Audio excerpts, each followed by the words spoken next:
It was a wild and crazy night here in Pittsburgh last night for the Pittsburgh Pro Open Men's Bodybuilding, and we're going to talk about it. Nick Walker, Derek Lunsford, let's go. So going into this contest, I knew that there was going to be a ton of callouts as expected because of these titans of bodybuilding going head to head.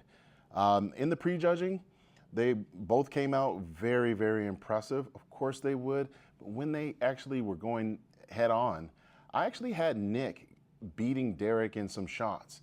Derek was not the same Derek that we saw previously at the Arnold Schwarzenegger Classic this year, but he was able to recover toward the end of prejudging. So everyone was looking at me, asking me like, so what do you think? What do you think?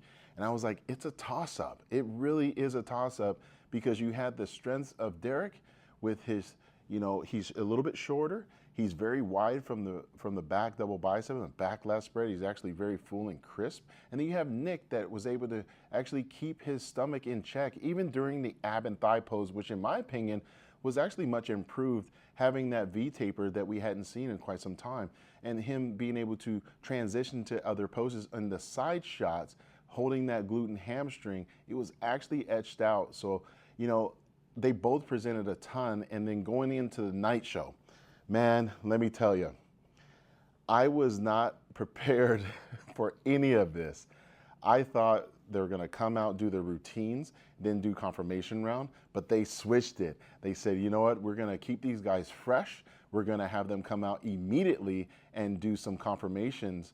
And even with that said, I don't even think that the judges had it all together, whereas before, they would do the confirmation round, they go into routines, we'd see everything, everybody's excited, and then we're waiting for results. No, this time they're like, we need another freaking round. So they ended up bringing out, in my opinion, they were gonna bring out third and fourth, right? So they had, they had Bonac and they had Martin Fitzwater. They went at it, and then they brought back Derek and Nick. And let me tell you, the crowd, people had their phones out, but this was one of those shows where like, everybody was like standing up, screaming, hollering, cheering for their best, their favorite. Needless to say, open bodybuilding brings out a level of like ferocity, not just in the athletes, but in the fans as well. So as you know, the scorecards are out. Derek was actually 1 point behind Nick going into the night show. I had talked to Chris Aceto, and they were essentially just trying to get him to relax, be as polished as you can, and make sure you get a couple meals in, if so, and go from there. I felt like Derek actually recovered, obviously enough for the judges to give him the nod, but again, it was so freaking close, where I was thinking like, they're gonna have to judge like the posing routine, which they normally don't do. Then I thought, well, they're gonna have to judge the freaking pose down, which they don't normally do, because they usually have a clear-cut winner, in my opinion, after those confirmation rounds. To narrow that gap, I just feel like Derek did improve. His improvement from the morning, or should I say the afternoon to that night, was probably the deciding factor, along with that sudden death. And I don't even know why we use that term. I was like, when they said, we're gonna have a sudden death, I'm like, we don't wanna use death ever in bodybuilding. We wanna call it overtime. In that overtime, in that extra frame, I felt like Derek did improve for himself enough, while Nick, he didn't fade. He actually held on. And again, I was just like, either you're gonna go with freaky size and conditioning, or you're gonna go with more polished, different aesthetic look with Derek. It's like, it reminded me when, early in my career, and I was watching the Arnold Classic, and it was Dexter Jackson going against Branch Warren, completely polar opposites. And that was a year that Branch had won. And I'm like, okay, like, well, how does that work? Because I resemble more like a Dexter. I don't really look like Branch in any way. Why did that happen? Well, there's certain strengths that Branch had that beat a Dexter Jackson. And they flip-flopped throughout their careers as well. So it's just who's best on that very given night. And bodybuilding was in for a treat. I mean, every fan was screaming their freaking head off. I've read some of the comments, and people were like, hey, I was at that show last night, and I don't have a voice at all. Mine actually recovered a little bit because I was yelling too for those guys, because I just knew that it was bodybuilding in its purest form, head to head. Even Steve Weinberger was like, if you want to throw elbows, go ahead. This is your one shot, man. Give it all you got. And I just thought, wow, that's so dope. So, needless to say, it was a great showing by both guys, and Derek Lunsford happened to get that win. Congratulations to Derek. You went out there, you not only did the Arnold after coming back from a devastating loss at the Olympia, to then put it all on the line, to go to a show that isn't the Arnold, isn't the Olympia, but the Pittsburgh Pro, which in fact was a great event, and go against some very, very good competition. Congratulations to you. And I know you're going to be shutting it down and slowing down the appearances and such to recover and reevaluate and get ready for the Olympia. For Nick, I feel like, Nick, you should be doing the New York Pro. We had talked about it briefly, you guys, and I was able to spend some intimate time with him after he got off on stage. My thoughts were, man, I can see the devastation. I can see the pain. I can see just like a person that just gave everything he had and he just felt like he got robbed. And you know what? We all have felt that. This message is to Nick and to all the fans. You're going to feel like you got robbed sometimes, but that just means that there's an opportunity to see how bad you really want that bigger title. And I say that because 2010 Arnold Classic, I was competing against Kai Green, who had previously won the Arnold the prior year. And I was up by 3 points after prejudging. Come back that night, guns blazing, ready to rock and roll. And I lost by 7. I was tied for third with Branch Warren. And I was perplexed when they announced my name as second place because I had already known. I was like, I'm gonna win this. I'm up. I look great. This is the best I've ever looked. Because the previous year, I placed 5th at the Olympia after having a stomach virus. So I know what it feels like to go from, I was 3rd at the Olympia in 08, thought I was gonna win the following year. That was the year that Jay whooped everyone's butt and I got sick. And then I thought that I'm gonna give everything I have and I'm gonna win this Arnold, and it just didn't happen that way. And even on score sheet, it just didn't make sense to me. And everybody's telling me that I'm great. Everybody's saying that, I should have won and this, that, and the other. And I'm like, I didn't win though. But Nick, you're not alone. There's been many people that have felt this way. And you are feeling it in a different way because this is your own human experience. What I can tell you is that mentally, emotionally, this is where you grow. This is where you go and rise above. This is where you channel the energy from within. And in any time that you feel like you're down, look at yourself in the mirror and remind yourself that you're a champion, that you gave it your all, and you're going to do it again because you have to, because this wasn't the last show you're ever going to do. You do it for yourself because you got so many fans and your family loves you. You got so much greatness within you, and the people want to see it. And even those judges that you may think that, screwed you over, you have to look at this as the biggest learning lesson. Because like me, I said to myself after that loss to Kai, I said, I have an opportunity to get back at the Olympia. And I'm gonna make sure that I never lose to him again. And guess what? I made that happen. You have that same opportunity. Derek and everybody knows that you're right there. You are not less than, you are right there. And I told you, it's like a person with a pickaxe, digging for gold. You don't quit now. You dig deeper and find out how bad you really want to be the best in the world, and you go out and do it. So I wish you all the best with your preparations for New York. I wish you all the best for thereafter New York. Love on yourself. Thank your body every day for putting up with yourself, because I know you're putting it through hell and back. And to all the other guys that competed last night in the open division especially, I was very happy to see you guys fight. Continue to work hard, continue to be emotionally aware of what you really want and truly desire, and never give up. So let's hop into men's physique. I was anticipating a very big duel with Aaron Banks and Brandon. I didn't get that. I didn't get it at all. I was expecting it, them to be 1 and 2, and that just did not happen. And that goes to show that sometimes, even in my experience, I'm not as privy to understanding how they judge these shows. Aaron Banks, I did see that he was improved. I thought that his chest was very full. I liked how he walked out too, and I liked how he was in his transitions.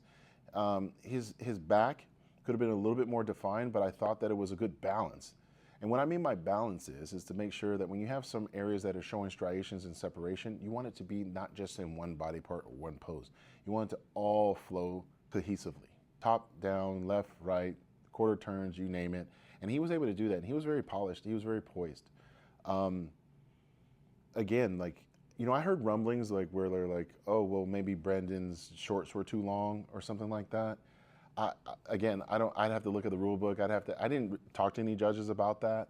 But what I will say is I was very happy to see him back on stage. I was very happy to see him on stage. And I hope he continues to compete this year, because we need guys like that have previously won the Olympia going into the Olympia. We need them at more shows, because it allows the other guys to kind of go against some real competition, because Brendan is no scrub at all. But I'm very happy for Aaron. I'm glad that he was able to come back and get a dub. I know that he's been, the bridesmaid a couple times, and people thought that he felt like people forgot about him, and he was able to prove himself right. So I think the Olympia for men's physique, you got a lot of guys, man. And one of the guys that was in the audience, Ali Bilal, he was able to look at these guys too. And now he's got to figure out what his next move is, because these guys are not relenting one freaking bit.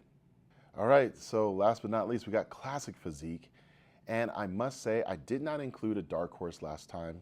And hey, shame on me, right? Because Josema, beast, oh my goodness, this guy just came out and he wowed the crowd with his conditioning, with his shape, and his density. Very rarely do I see a person that actually has the development in the back and in the glutes and hamstrings.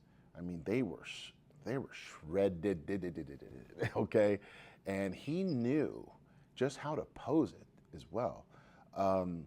Critique that I would have on him is from the front.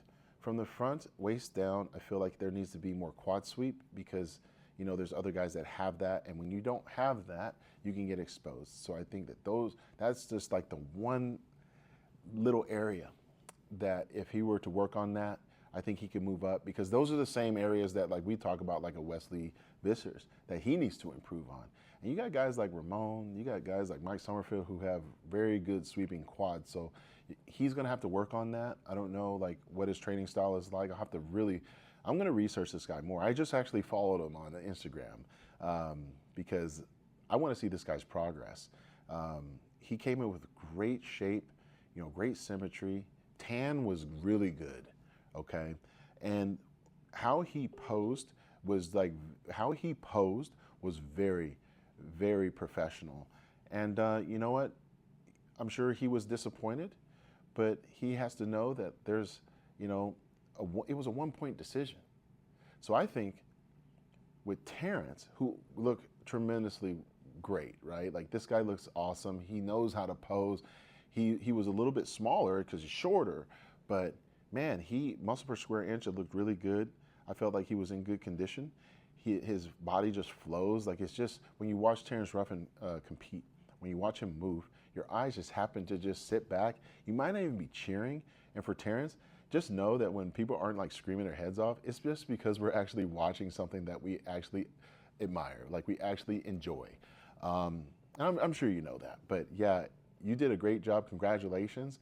And yeah, it was a narrow victory on that part, but Terrence said that he's rolling right into New York, because I had heard that Terrence only decided to do the Pittsburgh 3-4 weeks ago. So him doing New York, man, with an extra week after already getting shredded for a show like this, oh man, it's going to be interesting. I guess they're going to both run it back in New York City. So, shout out to those guys for actually wanting to give the fans and the judges something to really, appreciate and adjudicate. Well, that wraps up this show. I felt, man, so far this year has not disappointed me at all. And when I say disappointed, everyone gives it their all. I haven't seen people like just come out and just truly, as they say, shit the sheets, you know, like just completely just screw it up. Everybody's just so passionate about competing, and that's what champions do. With every category, even the guys that didn't win, hey, there's going to be, and Steve Weinberger, you know, shout out to Steve. He actually said this, there's going to be a winner and there's going to be a loser. And you know what? Correct. There's going to be some guys that win. There's going to be some people that lose. There's a lot more people that lose than win, right? But those people that lost, I don't look at you as a loser. I look at you as a person that is, you know, a part of the fabric of this federation, of this sport. You're ambassadors in very many ways of how you conduct yourselves as IFBB professional athletes. And I feel like you guys are all doing a great job at that. Can we do better? Absolutely. But one of the things that I want to point out is each category actually gave props to one another, especially like after the results on stage happened. There wasn't like people just storming off. Like people were like talking to one another, congratulating one another. You know, I saw Martin Fitzwater, like, you know, like he congratulated everybody, like he shook everyone's hand. And I was like, man, that's, hey, good on you, man. That's what you do. And, you know, I feel like each category is in a really good state. There's guys that didn't even do the Pittsburgh Pro that were in attendance, and I'm sure they're really chomping at the bit saying, man, I better get my ass back in that gym because come Olympia time, like I'm going against some really good comp. Like no one is safe. And I love that part. But I got to shout out my open class bodybuilding guys. Remember when people were saying like open was dead? It ain't, right? It ain't at all. Because anybody that was at the Arnold Classic this year, anybody that was at the, we can go all the way back to Olympia last year, of course, but the Arnold Classic this year and last night at the Pittsburgh Pro, people were standing up, screaming, hollering, losing their voices over these open guys, giving it their all. The judges allowing them to have that freedom to just give it their all. I know the judges are really happy about where open is because you got guys that look completely different, like what we saw with Derek and Nick, and it made it tough for them. And that's because these athletes are giving it their all to where they do make it difficult. They do make you look at apples to oranges. And that's bodybuilding. I'm just so happy that I get to watch it on this side and just see the growth, not just in the muscles, but in the mind and spirit as well. So with all that said, I'm getting ready to head out to the expo, and we'll see you next time. Peace.